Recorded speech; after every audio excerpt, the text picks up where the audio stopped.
Las historias del nuevo Chile necesitan un medio independiente.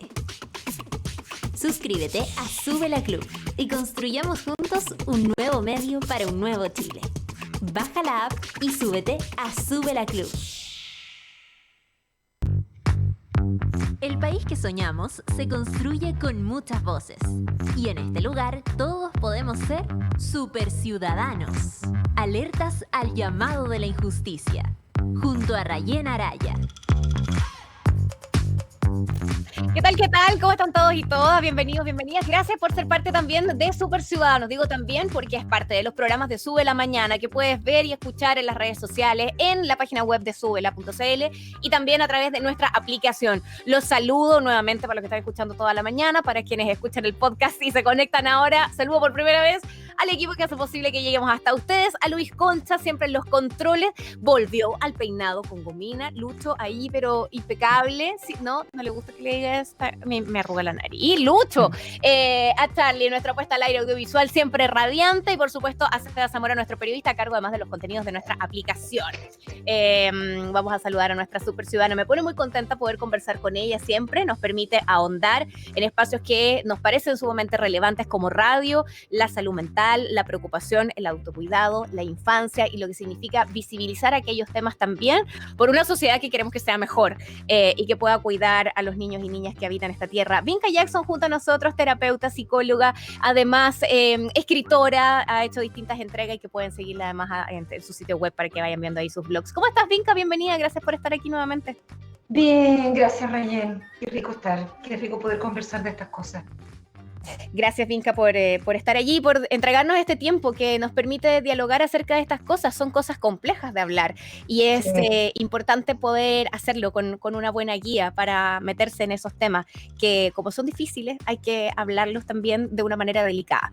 Lo planteo así por lo que significó mirar al inicio de esta semana este titular con la muerte de Fernando Karadima y lo que implica la cara de una persona que pasó a ser símbolo de abuso, símbolo del abuso no solamente individual, sino el símbolo del abuso de una institución, como es la Iglesia Católica, y lo que implica además el ver una lucha que hay detrás de muchas personas que han sido sobrevivientes de abusos, de algún modo sin espacios de total justicia, que es lo que a mí me pasa cuando veo la muerte de Karadima y digo, chuta, y se murió sin juicio y sin condena al respecto porque, bueno, los delitos por los que finalmente él termina siendo enjuiciado estaban prescritos. Pero desde allí, y desde lo que significa esa noticia, avanzábamos hacia mirar el que hoy día existe una ley que hace imprescriptible estos delitos y es el lado medio lleno del vaso. Pero me gustaría saber cómo te llega a ti, además, esta noticia, cómo la recibes, cómo la vives y qué reflexiones vienen a tu cabeza a partir de lo que esto significa.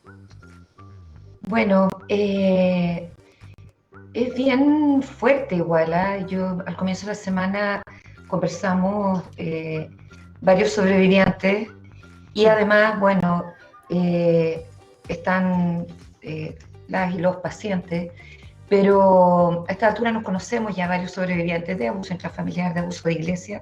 Creo que para las personas que vivieron abuso eclesial fue tremendamente fuerte igual, volver a ver esta cara, como tú dices. Hay un tema con la memoria del cuerpo que se asocia a ciertos símbolos y para mí también, porque yo me acuerdo haber estado muy sola en tiempos de los 90 transmitiendo sobre el abuso de la iglesia, que ya a fines de los 80 había empezado a conocerse algo y siempre como que generaba esta incomodidad y es bien impresionante lo que tú decías, como este recorrido desde la impunidad total, absoluta y más impenetrable a los avances que hemos tenido, pero tampoco de un día para otro. Estamos hablando casi de medio siglo. O sea, las denuncias parten en los 90, el trabajo en abuso parte en los 90, y hay como una suerte de efecto de dominó y como de vasos comunicantes donde de repente fueron personas anónimas las que fueron abriendo las puertas, luego otras voces cruzaron hacia una escucha más pública. Y yo me senté el lunes a reflexionar y me acordé y dije yo, tal cual dice Carol Gilligan, y no es por aprovecharse el pánico ni nada, pero a mí siempre me resuenan estas palabras. En general, la conversación sobre las violencias sexuales en la historia la abren las mujeres. Las mujeres, bueno, las niñas, adolescentes y mujeres son las que primero traen esto al frente. Y yo pensaba cuando el año 2002, 2003, pero comienzos de este siglo en el que ya estamos, fueron las denuncias de niñas, adolescentes y mamás de un par de niñas las que finalmente permiten perseguir a José Andrés Aguirre Ovalle, más conocido como el Cura Tato, que a la fecha es el único sacerdote en Chile que debió cumplir una pena de prisión por abusos sexuales infantiles y por estupro. Él fue condenado a varios años de cárcel, pero salió a los 12 y murió al poco rato por una enfermedad degenerativa. Pero pensemos ahí, 2003, 2005, las hermanas Prieto, María José y Ángela Prieto, un testimonio súper valiente también, el inicio de un proceso judicial que también podía ir a ninguna parte, pero lo intentaron de todos modos. Luego el 2007 vino Agua Fresca en los Espejos, y no es por echarse así como laureles, pero fue el primer testimonial de incesto y abuso en Chile. Estuvo la denuncia de Bruno Culón, que fue un joven que denunció solo a un senador de la República, abusador serial, como fue el señor Lavandero, y que nadie quería escuchar mucho y se silenciaba esto y surgieron las defensas políticas y corporativas con Lavandero y cada una de estas aperturas, claro, de ventanas, de puertas, de pequeños flancos de escucha, fueron sumando. Y bueno, y tenemos luego el 2010, pero ya antes venían denuncias de iglesia. Lo que pasa es que se trataba de sobrevivientes que no tenían la resonancia que afortunadamente tuvieron Juan Carlos Cruz, James Hamilton, José Andrés Murillo y Fernando Bache. No se nos olvide que él estaba en este primer grupo que da una entrevista al New York Times y se abre la conversación social en Chile sobre dos cuestiones que eran bien importantes. Primero, el que el abuso sexual infantil, si bien mayoritariamente intrafamiliar y mayoritariamente de víctimas niñas y adolescentes, niñas, también era muy inclemente con los niños, adolescentes y jóvenes, varones, y que además se abría a los entornos institucionales, y entornos institucionales tan requete contrapoderosos como la Iglesia Católica en el mundo, y otros entornos más. Y creo que eso fue un hito histórico y que por una parte estuvo el espanto de la revelación, porque a propósito de poder hablar de Caradima, se puede hablar de otros casos de iglesia también y de lo que estaba pasando en otros países. Entonces empiezan a sumar los coros, empiezan a surgir denunciantes de otras congregaciones, quizás con menos acceso a redes de poder o los medios de comunicación, pero esas demandas empezaron a aparecer: Maristas, Sagrados Corazones, eso iba a llegar, sí, Escolapio, Ignaciano y la Legión de Cristo, que es otro caso bien emblemático y bien de una iglesia muy poderosa en nuestro país y en otros también, que también demora mucho. O sea, si uno lo piensa, Caradima fue sentenciado culpable, pero no se le podía condenar porque había prescrito la causa. Lo condena el Vaticano un poco antes que la justicia chilena emite un veredicto, pero es recién en 2019 que se determina finalmente, por el lado de una causa civil, una indemnización por daños ya a sus víctimas.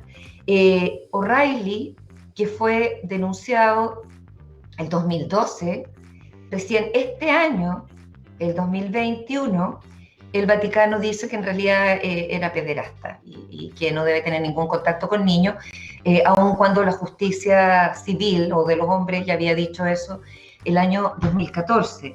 Y ahí está vivo en Italia, lo más bien, sin ningún problema. Si tú lo piensas, en cada uno de estos casos es casi una década entre las denuncias y alguna respuesta de la justicia, forzando en el fondo la respuesta de la Iglesia en el aceptar un cierto veredicto o en el pago de ciertas indemnizaciones, que por lo demás en general son bien emblemáticas. Acá en Estados Unidos también se han pagado algunas indemnizaciones mega millonarias y después un montón de sobrevivientes quedan abandonados porque no tienen igual resonancia que ciertas instituciones o colegios o incluso estados. El abuso sexual en Boston, por ejemplo, un estado que pesa mucho más que el abuso sexual en Alabama, por decirlo. Y lamentablemente esas diferencias se dan. Y las indemnizaciones, y esto me gustaría hacer como la pregunta de qué manera estamos concibiendo realmente una justicia reparatoria cuando permitimos todavía en un trauma donde parte de la dinámica perversa es el silenciamiento de niñas, niños y adolescentes por parte del perpetrador y aunque ni siquiera los amenazara porque simplemente no comprenden muchas veces lo que está viviendo, sobre todo los más pequeños, ¿cómo es posible que las indemnizaciones que son por daños provocados no sean un gesto incondicional, sino que son sujetas a acuerdos de confidencialidad que nuevamente son como un acto de silenciamiento? Distinto, dirán, acordado, consentido por las partes, los abogados y todo, pero realmente un gesto reparatorio, cuando tú has sido el que ha hecho daño, no debería ser, mira, yo te compenso, o yo te pido perdón, o yo rectifico, siempre y cuando tú te quedes callado todavía, otro tanto más. Y eso me parece que es algo que hay que revisar y que refleja muy bien lo que pasa con la dinámica de entornos institucionales donde se dan abusos, porque finalmente es un tipo de organización que permite el abuso, que propicia el encubrimiento y que incluso en el minuto de la reparación todavía está ejerciendo un influjo psicológicamente perverso sobre las víctimas. Me súper golpea lo que acabas de decir, Vinca, porque no sabía que en la mayoría de estas causas que terminan con indemnizaciones va de la mano de un acuerdo de confidencialidad, cuando es justamente uno de los centros que permite el hecho del silencio o del coartar poder contar lo que se está viviendo, es lo que propicia también ese espacio, no solamente de ese abuso, sino de que se pueda cometer más veces. O sea, cortar ese círculo implica también el revelar esa verdad de manera pública, de manera masiva. Qué decidor de cómo se entiende desde la justicia el proceso, el que eso se mantenga. Y desde la iglesia en particular también, o sea, desde ambos, nuevamente, y ahí uno piensa en este fenómeno de clericalismo, lo explica muy bien un colega mío, Rodrigo Venegas, que de alguna manera en sociedades como la nuestra, la iglesia como que lo tiñe todo. Y en otras sociedades también, veamos lo que ha pasado en Canadá, con todas estas revelaciones desde marzo, todo el descubrimiento de estas tumbas asociadas a escuelas que a su vez funcionaban junto a la parroquia o a la capilla, porque la iglesia hizo una pega de, comillas, evangelización, educación en muchos lados. Sí. También pasó en Irlanda con las escuelas industriales. Y claro, son unos daños tremendos y como que todo el mundo, sí, bueno, tenemos una deuda, pero en realidad la iglesia está todavía metida en instituciones educacionales, todavía en fundaciones. A ver, esto no es por armar controversia, pero es como para hacer el autoexamen de cuán constreñidos estamos y de cómo tenemos que preguntarnos sobre el manejo de nuestros límites de consentimiento. Porque cuando pasaron situaciones terribles, como el primer bloque de denuncias grandes, el 2013 con el Sename, y luego se estaba discutiendo la ley de 3 causales, y donde la más problemática era la causal de violación, que era la más vinculada a las niñas, porque del total de víctimas de violación de Chile, el 70% son niñas y adolescentes menores de edad, de víctimas de violación. Entonces, varios que somos independientes, digamos que no tenemos filiación ni de fundación, ni política, ni política, ni nada, para pedir apoyo en distintos lugares. Y donde había patrocinio o auspicios económicos, digamos, de parte de la iglesia en programas, la gente estaba súper complicada y no se atrevía a hablar. o donde había patrocinios de organismos internacionales. Entonces, yo ahí discutía con alguna gente, le decía, a ver, cuando uno recibe un auspicio, es súper importante definir el límite de estoy vendiendo mi trabajo, estamos vendiendo, me carga el verbo vender, pero estamos haciendo una colaboración, no estoy supeditando aquí mi conciencia, no está en ni una parte del contrato que mi conciencia y mi voz van en esto, porque si no, dejamos súper desprotegidos a quienes más justamente decimos querer proteger. Y la iglesia también metía ahí, y era un tema súper sensible el de la tercera causal. Entonces al final la iglesia sigue influyendo. Durante la imprescriptibilidad, universidades de denominaciones religiosas trataron también de ejercer su presión para que no se lograra legislar la imprescriptibilidad, tuvieron mucho mayor peso en sus protestas contra la regla retroactiva que tratamos de discutir también durante más de un año y algo, un año y medio, y que no fue posible, porque al final, si tú ya zanjaste que algo es tan terrible, es un agravio humano tan atroz, que merece ser imprescriptible, entonces, a ver, usemos el ¿Cómo ingenio no hacerlo retroactivo?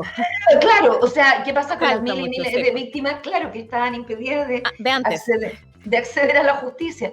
Entonces, a ver, tratemos de ver una fórmula, tratemos de discutir, por último, a ver, hagamos una mesa de reparación, conozcamos cuál es la magnitud de este fenómeno. Y ahí tú ves esta influencia todavía de la iglesia en cerrar puertas, a ver, y no quiero decir con esto que esté todo podrido ni corrupto, pero yo creo que incluso hay un peso, tal cual el patriarcado, en nuestro ADN, en nuestra conciencia, que hace difícil para grandes grupos de la población desacatar o cuestionar la acción de la iglesia. Me pasa cuando veo que se habla de Francisco I. Si uno observa el patrón de conducta de este caballero desde la dictadura argentina en adelante, porque no parte en los últimos años de papado, uno observa una serie de consistencias que sería súper razonable no confiar. O sea, y de hecho, durante su pontificado, un patrón que ya lleva varios años, porque claro, los primeros 3 años no podía decir recién son 3 años, pues ya van muchos más, de como anunciar medidas de relaciones públicas, de sí, estamos con las víctimas, qué sé yo, vamos a crear una comisión, bombos, platillos, todo. Después la comisión perdía poder, se quedaba sin ayuda económica, administrativamente quedaba media detenida, y ya, después surgía otra comisión, y otra comisión. Y entre medio veíamos cómo trataba mal a las víctimas, cómo nos trató de estúpidos en el mismo Chile, a los feligreses de Osorno, que en realidad el abuso sexual de la iglesia era una cosa mínima en comparación al abuso mundial, exactamente, y después, no, en realidad mi corazón está con las víctimas, pero después de nuevo tú escuchas de un encubrimiento de algún sacerdote o que lo mandan a retiro. Entonces, es consistentemente inconsistente. ¿Cómo puedo conferirle confianza a alguien así? Entonces, cuando aparecen noticias ahora donde tú te desmayas porque ves una comisión de protección de la niñez o ves pactos como Cuida hace 2 años atrás, Cuida, o sea, el Vaticano cuida, no, todavía no cuida, y una comisión de protección de la niñez, yo no puedo juzgar la intención, a lo mejor es fantástica, pero a la luz del patrón histórico no me da ninguna confianza y me genera mucha angustia también y mucha desazón ver que un sobreviviente de iglesia que ha dado la batalla, a lo mejor cree que desde dentro las cosas se pueden cambiar, pero por otro lado no piensa que eso tiene un efecto enormemente revictimizante en miles y miles de sobrevivientes, no solo de Chile, pues yo he conversado con sobrevivientes de acá también, que todavía sienten que la iglesia les ha fallado, les ha obstruido la justicia, los ha abandonado, los ha desacreditado, ha puesto un poco de culpa o mucha sobre la ocurrencia de los hechos, los ha humillado, algunos los han hasta intimidado en sus comunidades, y entonces ver a uno de los suyos ahí, al lado en la foto, con quien representa la máxima autoridad vaticana, es duro, es súper duro. Entonces, yo no sé, yo observo el actuar de la iglesia, como le dije el otro día a un grupo de laicos con el que conversaba, porque uno también quiere estar en el diálogo, si esto no se trata de como cerrar la puerta y la intolerancia total y nunca más, y eliminemos todas las iglesias, pero todas las denominaciones religiosas, porque además en todas hay abuso, incluido el budismo tiene denuncias de abuso. Se trata de ver cómo estas organizaciones rígidas, omnipotentes, impermeables al cambio, con leyes con leyes de obediencia de vida, o de, como la Fuerza Armada, o de lealtad de vida, pueden cambiar y aumentar factores protectores que los conviertan en organizaciones que tienen otra relación con los seres humanos, distinta, protectora, de salvaguarda, no solo con niños y niñas y adolescentes, sino también con las mujeres y hombres que trabajan en su seno y con la comunidad toda, porque también hay abusos dentro de estas organizaciones con los staff adultos, y son organizaciones tremendamente revictimizantes, porque en un internado, en un seminario, en una escuela, todos los años que ha sumado, o sea, siglos en realidad de abuso sistemático, crónico, de la Iglesia Católica, que es la más.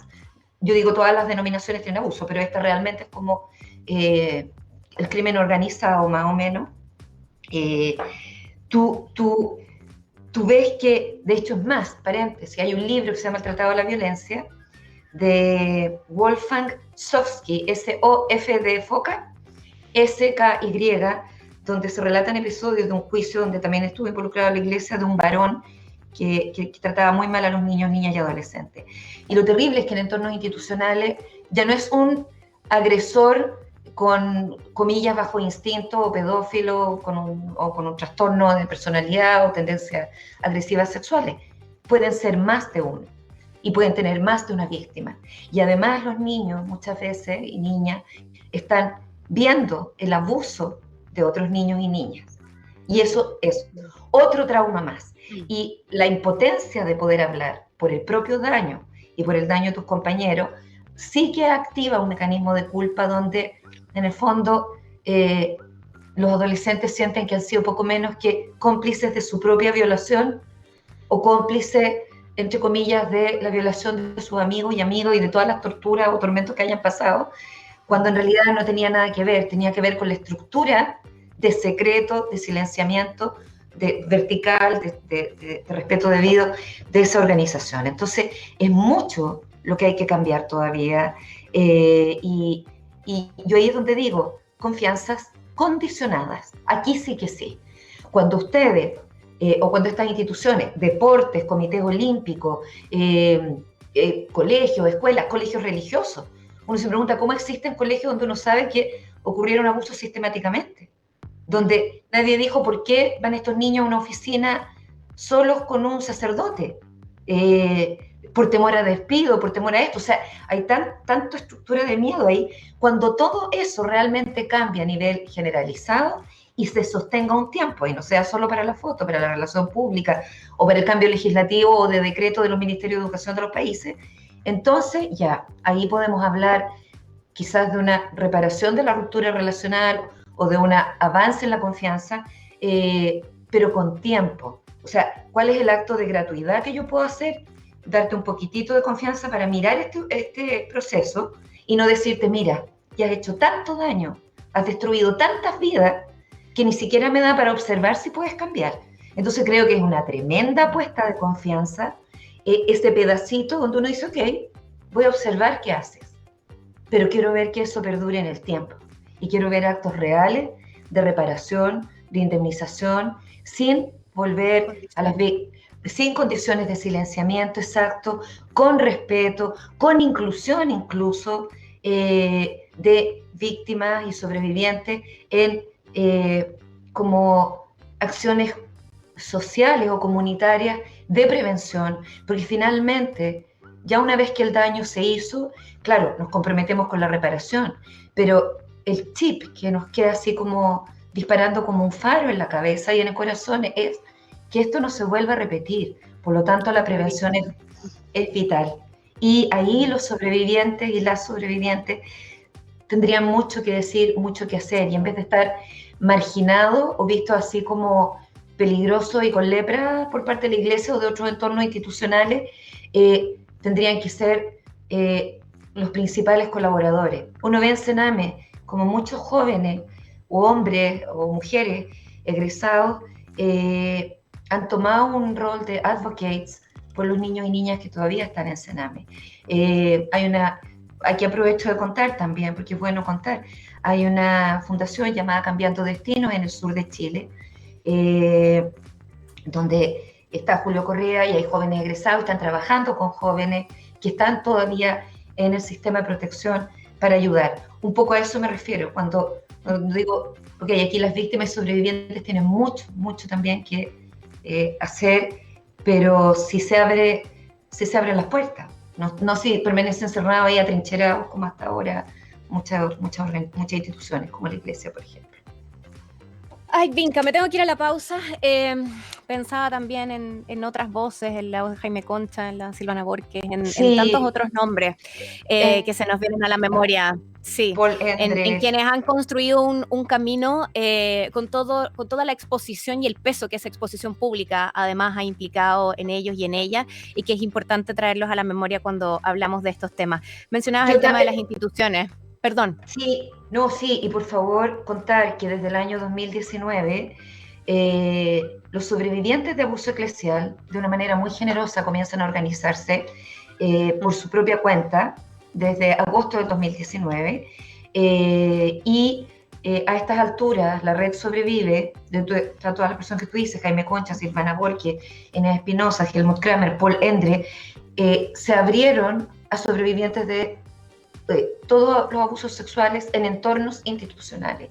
Y creo que sin acceso a redes de poder, vuelvo a insistir en esto, sin acceso a medios, sin acceso a lo mejor a defensas jurídicas portentosas, contra miles de molinos de viento, han ido levantando algo súper importante que yo creo, en lo personal, aquí una opinión y creo que seguramente compartida por ti y ustedes, merece todo el apoyo del mundo.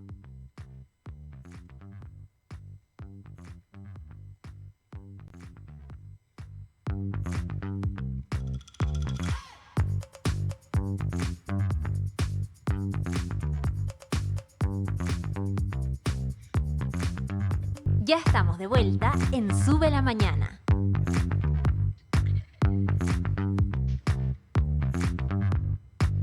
Seguimos haciendo Sube la Mañana. Gracias por quedarte junto a nosotros y junto a nosotras, y gracias por ser parte de la conversación, que hoy además habla de un tema sumamente delicado que tiene que ver con el abuso a niños, niñas, adolescentes.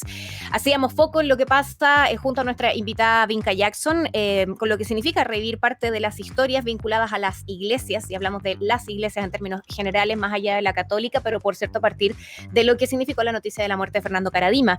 El saludar y agradecer el testimonio de tantas y tantos que se han organizado a través de distintas agrupaciones, porque es inevitable pensar que la relevancia que obtuvo el caso con los denunciantes más conocidos de Karadima, que son James Hamilton, José Andrés Murillo y Juan Carlos Cruz, también tenía un sesgo de clase al medio, y esa diferencia socioeconómica hizo una diferencia también en el trato en los medios, en el trato en la justicia y en el poder acceder incluso finalmente a obtener una indemnización más allá de lo que tal vez se podría haber esperado. Y por lo tanto hay allí algo que mirar también en cómo como sociedad aceptamos que eso ocurra en ese caso específico, y cuando ocurre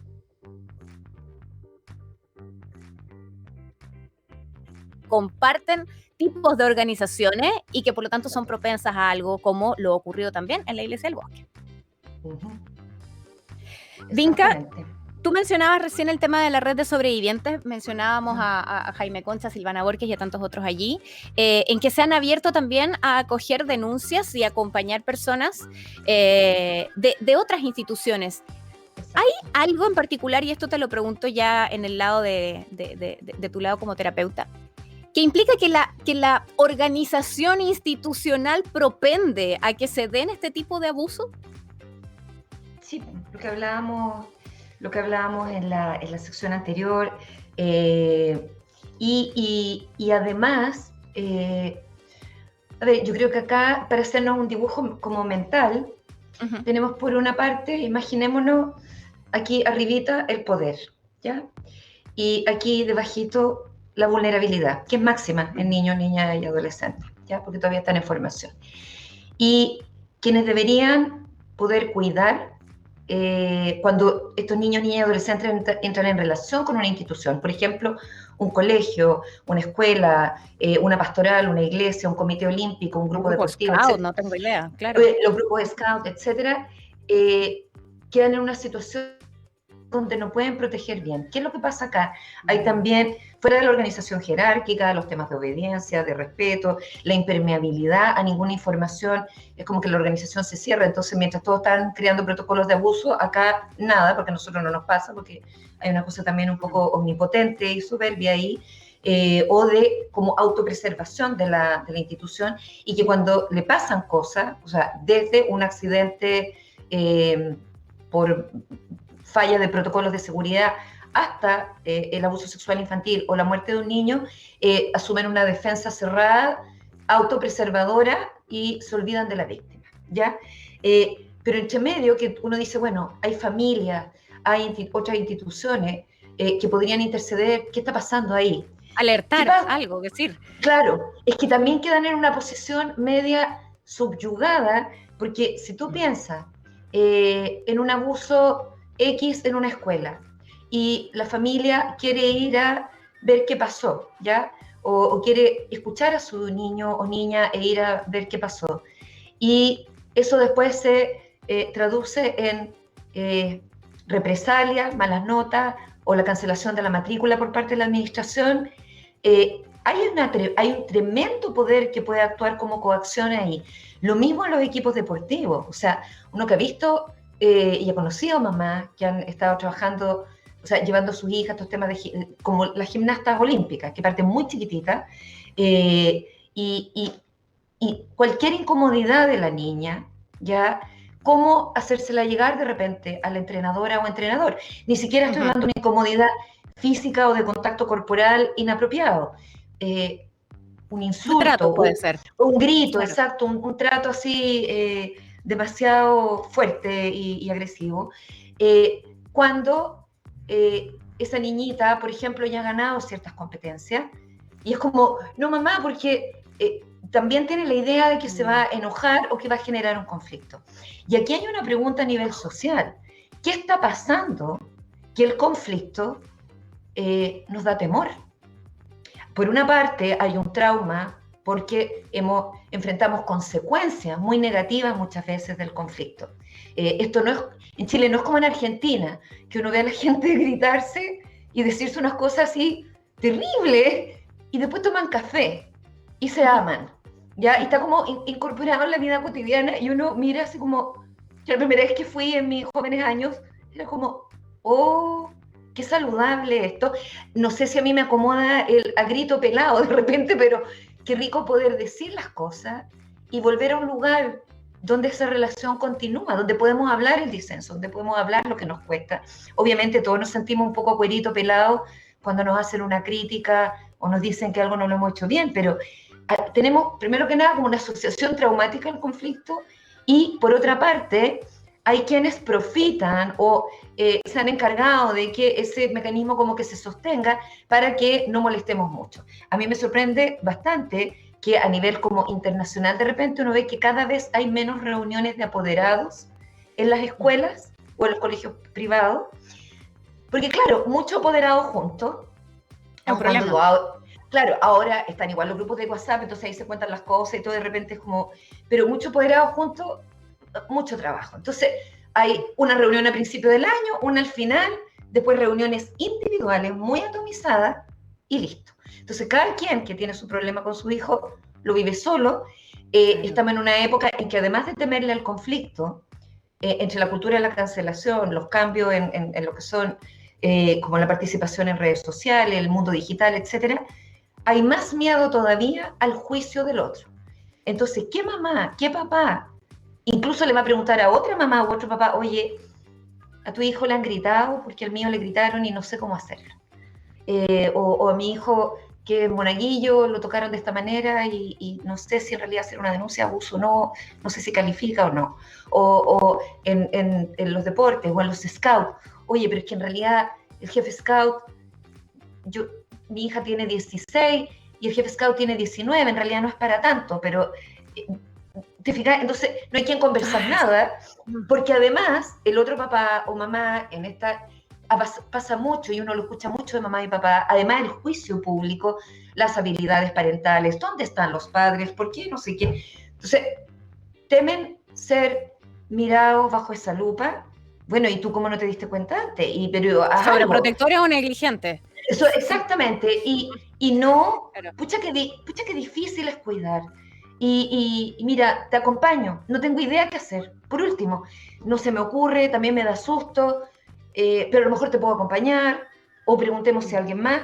Entonces, quedan los papás, mamás y familia de niños, niñas y adolescentes en estos entornos institucionales muy como en un limbo indefenso o medio desprotegido y desorientado, donde cómo defienden a su niño o niña. Imagínate los papás y mamás de niños y niñas que han sido pasados a la tutela o a la custodia del Estado. O sea, si en alguna visita su hijo o su hija les cuenta algo, ¿quién va a escuchar a esa mamá o ese papá? ¿Te fijas? O sea, decir, hoy estoy preocupada por esto, oiga, pero si usted, estamos con el juicio. ¿Por qué no se preocupó hasta acá? Claro, o sea, ahora más encima viene a quejarse, claro. Y así muchos reclamos en una institución hospitalaria, en distintas instituciones del Estado, cuando tenemos un Estado que además te dice de que se quejan, más o menos, miren toda la ayuda que hemos dado. Entonces, como es todos los días este esfuerzo para disolver silenciamientos, para atreverse a poner los límites, para atreverse por último a preguntar, que quepa la pregunta, el disenso, todo.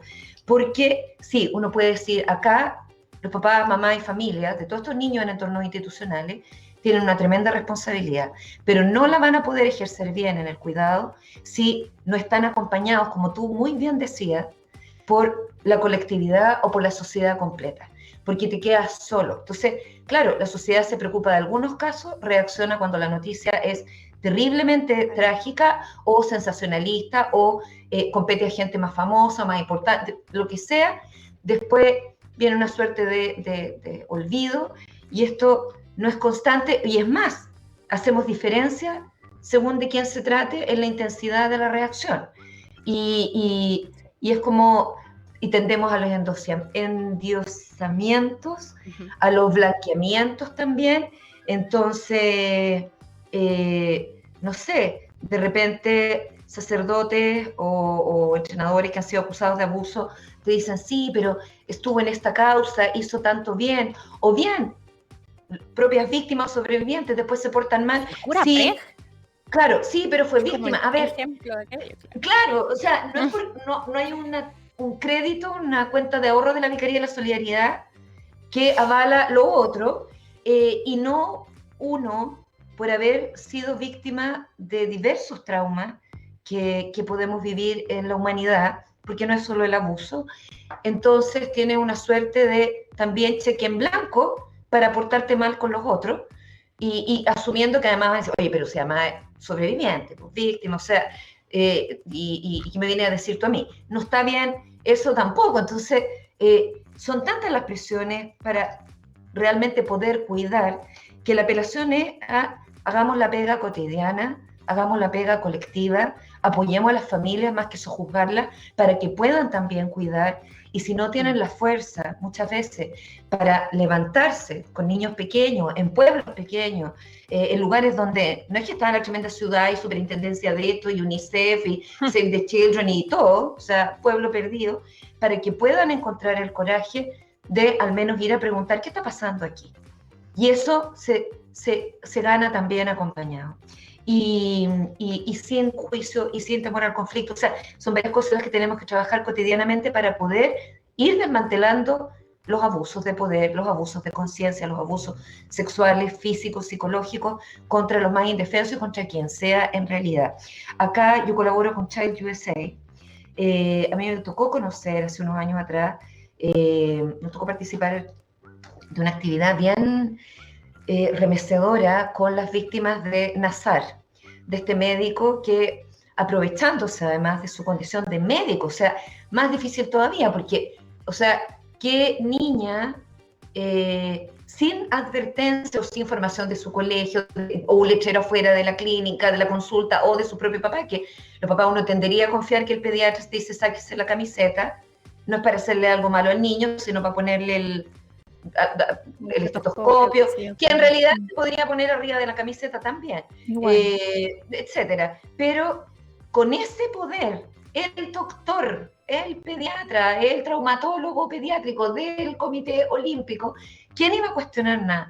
Pasaron tantas niñas por ahí que fueron abusadas, algunas vivieron violación, etcétera. Y bueno, me toca conocer estas atletas, la mayoría de ellas comprometidas a su vez desde sus distintas profesiones en la defensa de otras víctimas y sobre todo en el cambio de las reglas deportivas, de las organizaciones deportivas en Estados Unidos, desde un colegio, porque también son súper importantes los equipos de fútbol, de básquetbol, de todo, porque acá hay muchas becas deportivas. Entonces también tienen un poder como especial dentro de las escuelas públicas, los deportes dentro de la escuela, hasta llegar al Comité Olímpico Máximo, que todavía también tiene mucho que cambiar. Están habiendo avances que van a la par de los activismos, de los cambios culturales, gracias a las conversaciones que han puesto las propias atletas y sobrevivientes, en Chile mismo, Erika Olivera, y por otra parte, cambios necesarios.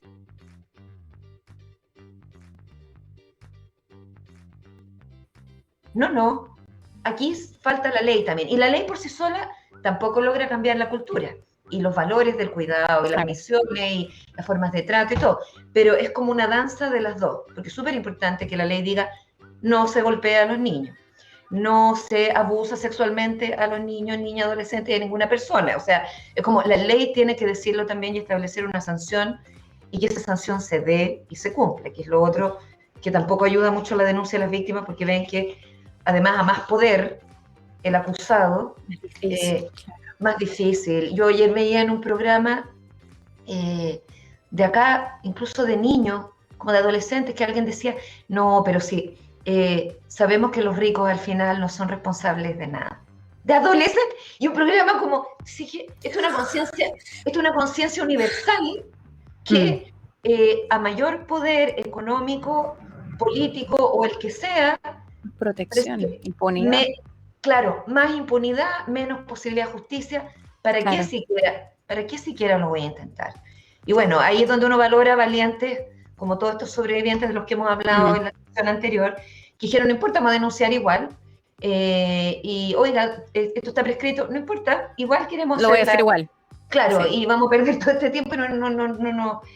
Tenemos tiempo toda la vida porque este punto hay que hacerlo. Y lo mismo han hecho acá muchas atletas, que sabiendo que los plazos estaban prescritos iniciaron acciones judiciales, pero ahora, yo creo que este año, y gracias a Child USA, me gustaría mucho relevar el trabajo que se ha hecho, porque así distintos estados están pasando una y otra ley. Entonces, si uno se mete así como al Poder Judicial de acá, ve todos los días algún avance en leyes que tienen que ver con abuso sexual infantil, temas de la prescripción, aumento de los plazos, eliminación de plazos, más protocolos, castigo por no debida diligencia, castigos por encubrimiento, castigos por omisión pasiva incluso, o sea, porque se asume un grado de responsabilidad. Si tú tienes una organización... no hice nada.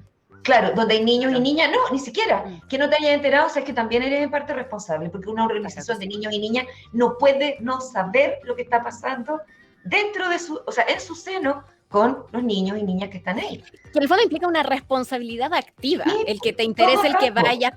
Sí. Vinca, quiero compartir con quienes nos ven y nos escuchan este titular que sacamos de la BBC, donde aparece una serie de apoyos a la declaración que hace Simone Biles. A propósito de poner ella el tema de la salud mental como una prioridad, declararlo, pudiendo también decir, mira, en realidad no me siento bien, gracias, pero hace el punto, pone el tema de la salud mental allí y aparece, además, además, por cierto, su historia también como sobreviviente de abuso, uno que ocurre, por cierto, dentro de esta misma institución deportiva, en el marco de unos Juegos Olímpicos que también han estado marcados por una serie de otras declaraciones que surgen de apoyo y de historias personales de deportistas a partir de lo que abre Simone Biles, por eso también la importancia de la apertura al tema, y otros gestos como el tema de los uniformes, que si se juega o no con un uniforme, el voleibol de playa, con bikini o no, y ha habido otros gestos ahí también ocurriendo en torno a otras conductas que tienen que ver con el cuerpo, que tienen que ver con situaciones de abuso también y con estas instituciones. Qué difícil, de algún modo, sentir esa compañía, Vinca, y te lo pregunto también desde lo que se ejerce como el rol de los cuidados en padres, tutores, tíos, en esas instituciones, cuando existe esta idea de este endioseamiento, que ese lugar determina, hace, dice, uno no se siente tampoco llamado siquiera con la confianza de preguntar, indagar si está ocurriendo, si tienen o no protocolos y cómo funcionan, y es algo complejo tal vez de llevar desde lo individual, debiésemos hacerlo de manera colectiva, pero también falta harto como para poder sentir ese empuje. Yo recuerdo, tema muy personal, hace algunos años atrás, una duda que tenía con una de mis hijas sobre la relación con su jardín infantil, sustos, llantos, ¿por qué? Y lo que me costó que el jardín infantil me abriera la puerta para entrar a mirar qué pasaba.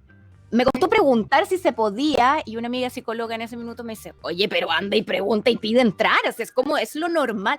¿Por qué tenemos todavía esa idea de que eso no es lo normal? Sí, o sea, de hecho, porque yo creo que estamos en una transición, una suerte de revolución también en materias de cuidado, donde por fin se ha hablado de cuidado. Yo me aburro a mí misma de repente porque yo llevo hablando como 30 años la misma cuestión, pero ahora es como que por fin se está hablando de verdad y me da mucha alegría también porque deberían haber sido temas de lo más normal, o sea, la educación no puede estar disociada del cuidado. Yo acá, cualquier papá o mamá puede entrar a la sala o puede, dependiendo del ramo en el que está, obviamente que no va a entrar a interrumpir una prueba, pero si quieres ver lo que está pasando, hay cámaras en un montón de lugares que no son para vigilar, son para ver, oh, están jugando, qué lindo, y para que tampoco, cuando son preescolares, ni tu hijo o tu hija te vean, porque también es como, mamá, papá, no, es para uno ver y dice, ya, listo, me quedo tranquilo. Y también puedes entrar a la sala y no es un tremendo escándalo, y puedes entrar a un montón de otras actividades, y si no, siempre tú sabes que va a haber 2 adultos o 3 adultos, entonces ya hay más como cuidadores presentes, y no debería ser que esa consulta... Cuestionar, preguntar, pedir, estar, mirar. Claro, y esta mamá es compleja, eso es lo que uno escucha. Este papá sobreprotector, paranoide, no sé qué. No, estamos cuidando. Y se debería esperar lo mismo hasta el Comité Olímpico y los Juegos de Tokio, que a mí me ha gustado mucho, que esta instancia que ya, o sea, no puede ser más gigante, porque el otro era como hacer los Juegos Olímpicos a Marte, ¿cachai? Esto es máximo. Y yo he leído varias quejas, y me ha costado situarme porque dice Tokio 2020. Es como, a ver, no, sí, pero son estos, porque es 2021. Sí, hay ¿verdad? Quejas, sí, pues, hartas quejas de ahora, estamos pegados en la pandemia eterno 2020, de una nadadora, ponte tú, ciega y sorda, que no salió mucho en las noticias, pero que armó también una carta, la mandó y todo, porque le prohibieron ir con su mamá. Y su mamá es su cuidadora principal, no es una enfermera. Su mamá es la cuidadora principal, es la que tiene el entrenamiento para ello. Y no la dejaron ir, y ella desistió de competir, ella competía en natación, y mandó una carta muy dura diciendo cómo es posible, en el fondo, que estos temas del cuidado no se entiendan. No es un capricho ir con la mamá, es ir con mi cuidadora personal, en el fondo también. O sea, y así varios otros casos que yo había ido como leyendo. Que cuidar no es un capricho. Claro, entonces era... Claro. Qué bueno, empecé yo a ver estas distintas cosas y distintas quejas por distintas situaciones. Qué bueno que en una instancia internacional como esta, las nuevas generaciones de deportistas, ojo, porque la mayoría son muy jóvenes, están cambiando el pacto, el tono, la dirección hacia donde vamos. Bravo, chapó absoluto, están hablando estas cosas, están relevando los cuidados, aparece Simone Biles diciendo, no puedo hacer mi mejor performance en estas condiciones. Y el autocuidado es lo primero, porque además, cuando uno vivió abuso, sabe muy bien, y aquí hablo como sobreviviente, no como terapeuta, lo que significa un relapso y qué es lo que uno debe evitar y cuán lejos puede llegar. Entonces, obviamente cuando dice autocuidado es una cuestión vital, vital de vida o muerte, o sea, o de salud o enfermedad, es tremendamente importante. Entonces, claro, no es fácil decirlo, y como tú bien señalabas, habría sido mucho más sencillo decir, me duele un tendón, me duele la guata, o sea, no, nada, y no. Y ahí uno ve que hay un compromiso consigo, con la dignidad de sí misma, de no es una vergüenza ni una letra escarlata que yo me sienta así. No es una letra escarlata, ni es tampoco una vergüenza. La vergüenza debería ser para el abusador, para el abuso, para la sociedad, donde todavía no podemos erradicarlo, pero no tiene por qué ser para mí. Entonces, es como, yo creo que ella lo que hace es como dignificarse ella, cuidar a otros también, porque abre un camino ahí para otros sobrevivientes de abuso, de decir esto. Yo anoche tuvimos una reunión académica, profesional, y hablamos de estas cosas también. Y es súper importante que todos los que hemos vivido diversas situaciones podamos expresar esto también y decir de repente, mira, la charla de hoy, yo lo he hecho, no voy a estar en mi máxima entrega. Y también te podría mentir y decirte, oh, te resfría, cough, cough. En la cabeza, cualquier cosa. Claro. No. No voy a estar en mi full entrega, cosa que no es buena para mí, y tiene que ver también con el autocuidado, no es buena para los otros.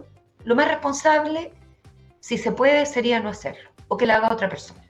Y yo me recuso. Y poder decir eso sin que nadie arrugue la nariz. Y sin miedo de las y los sobrevivientes de no solo de perder respaldo, como en el caso de una atleta olímpica que representa a un país entero, ni más ni menos, sino que también en ámbitos más pequeños, no tener miedo de que no te contraten, de que te terminen despidiendo, y que ganó mejor esto, porque aquí, como lo mismo de los papás, de las mamás de los jardines, acá hay un cacho, porque si ese es el temor, y por algo existe, porque por algún lado se está alimentando, nuevamente, volvemos a incurrir en espacios que vuelven a silenciar, que pueden retraumatizar, y que lo más importante, no nos permiten cambiarse. Aquí, toda la micro, estamos hablando de todas estas cosas, es porque estamos arriba de una micro que es como, no más abuso, por favor, o sea, no, ¿hasta cuándo? Siglo XXI desde un conteo, millones de años, y ¿cuándo va a ser posible que no nos hagamos atrocidades unos a los otros, y particularmente a los más chiquitos? O sea, esa es la micro, y por eso todo esto. Entonces, bravo Simone Biles. Yo por ahí escuché a alguien que dijo, estas generaciones Snowflake o de cristal, qué sé yo, en tiempos de la Nadia Comaneci, y yo pensé, la Nadia Comaneci, si le hubiera dolido la guata, la meten presa en la Unión Soviética en esa época. O sea, claro, ¿qué es lo que le ocurre? La Nadia Comaneci, yo creo que con suerte pudo decidir, o sea, de haber visto que tenía un talento, le habían dicho a la mamá, esta va a ser gimnasta olímpica. Listo. Ya, ok. Decisión del Estado. Claro, no hay quiebre, claro, no hay pena, que salud mental, claro, ni que ocho pepinos en esa época. Y pobre de la mamá que le hubiera dicho, sí, mijita, en realidad si usted se siente mal, mira, me abusó el abuso. Sí, pero no se puede porque el Kremlin, esto, lo otro. O sea, ¿de qué me estáis hablando? Cuando me dan esos ejemplos, me dan a ponerme a llorar. O sea, la Nadia Comaneci jamás habría podido. Y qué bueno que no estamos ahí. Han pasado 70 años, o sea, estos de los 70, han pasado, no sé, 50 años, y qué bueno que estamos en otro momento. Y todavía es demasiado lento. Ojalá hubiera sido mucho más rápido, pero qué bueno estar en este momento donde Simone Biles tiene el apoyo de sus compañeras, donde las alemanas cambian de uniforme porque ya basta, donde esta nadadora reclama porque cómo es posible que en las Paralimpiadas las personas con discapacidad no puedan definir quién es su equipo de cuidado. Y el Comité Olímpico o los Juegos de Tokio no entiendan eso. Y acusó directamente a la administración. Ese hacer vocal la importancia del cuidado, la existencia de la vulnerabilidad, ¿ya? La existencia de daños posibles que también te dejan más vulnerable por un momento, es revolucionario. O sea, y deberíamos estar dando gracias porque está pasando esto. O sea, obviamente me da pena lo que ha vivido Simone Biles y que fome lo que le toca vivir, porque tiene que además requerir un coraje enorme, lo tiene que haber conversado también con su almohada y con gente querida, de, ¿sabes qué? Voy a salir con esto, pero gracias, qué bueno por hacerlo, porque abren otro poco más la puerta y las ventanas. Vinca, se nos acaba este capítulo de Super Ciudadanos que siempre se nos pasa volando. Te quiero agradecer por estar junto a nosotros, por tomarte este tiempo siempre, por permitirnos analizar lo que ocurre, por relevar el cuidado lejos de lo que puede significar para algunos un capricho. Y por cierto, por traer también a la memoria a las distintas personas que han abierto este camino de denuncias y lo importante que es aquello. Te mando un abrazo enorme y como siempre, gracias por estar aquí. No, gracias a ustedes. 1.000.000 gracias a ti, Reyes. Un besito enorme. Nos vemos. Chao, chao. Abrazo. Chao. Ya viene Satélite Pop. Busquen el podcast que queda convertido Super Ciudadanos en un instante. Nos vemos mañana. Chao, chao. Eso fue Super Ciudadanos, junto a Rayen Araya. Alertas al llamado de la injusticia. Revisa este y otros capítulos en subela.cl o en nuestra app. Somos Poder Fertilidad, una comunidad donde